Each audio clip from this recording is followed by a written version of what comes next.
Before we start tonight's story, think back to school. Everyone remembers something, a friend, a teacher, or someone who made every day feel like a battle. But what happens when you finally meet that person again, 10 years later? Would you forgive them? Would you confront them? Or would you walk away? Tonight's story is about what happens when the past finally catches up with you, and sometimes, the person you blamed for everything was fighting their own battle. Let's begin. High school hallways have a sound, lockers slamming, shoes squeaking on the floor, voices echoing off walls that seem too narrow for everyone trying to fit inside. For most people, those sounds fade into memories. For me, they never did, because every single one of those sounds meant one thing: he was nearby. His name was Marcus Reed, and from the first week of freshman year, he decided I was his target.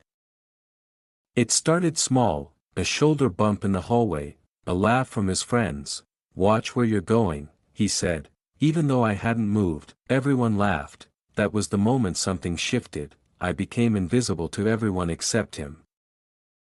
Bullies don't attack randomly, they create routines. Marcus knew my locker, my lunch table, my classes.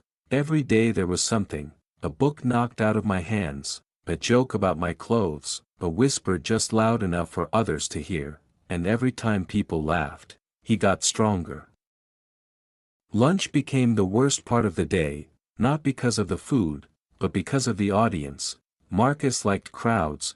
The bigger the crowd, the bigger the show. He would sit at the table behind me, narrating everything I did, like I was a character in some twisted comedy. The hardest part about bullying isn't the insults, it's the silence around it. Teachers saw it, students saw it, but nobody wanted to be the next target, so nobody said anything, not even me. Junior year, one afternoon in the locker room, Marcus shoved me into a locker so hard my head rang. Everyone laughed again, but something inside me snapped. Not anger, something deeper, the realization that this would never stop.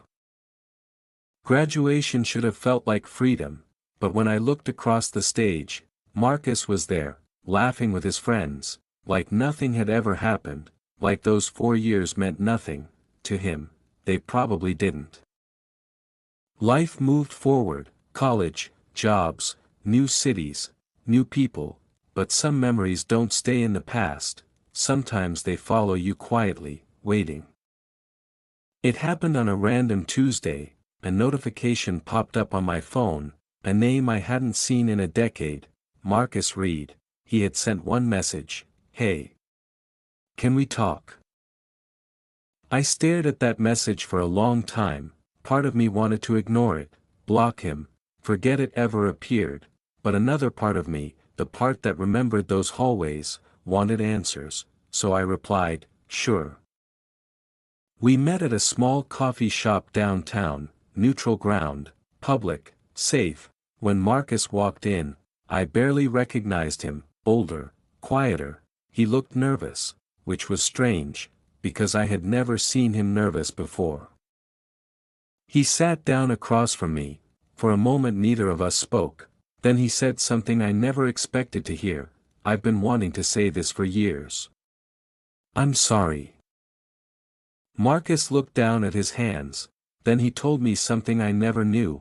Back in high school, his father had just been arrested. His home life was chaos. Anger was the only language he understood, and I was the easiest target. Hearing that didn't erase the past, but it changed something, because for the first time, Marcus wasn't a powerful bully from high school. He was just a person, a flawed one, trying to fix something he couldn't undo. I finally asked him the question I had carried for 10 years: why me?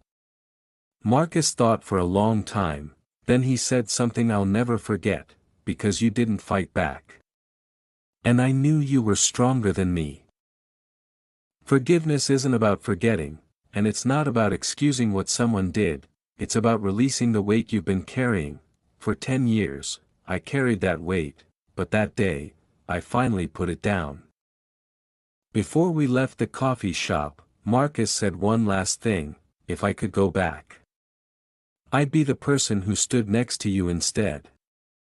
We shook hands, and walked out separate doors. 10 years later, the past finally had an ending.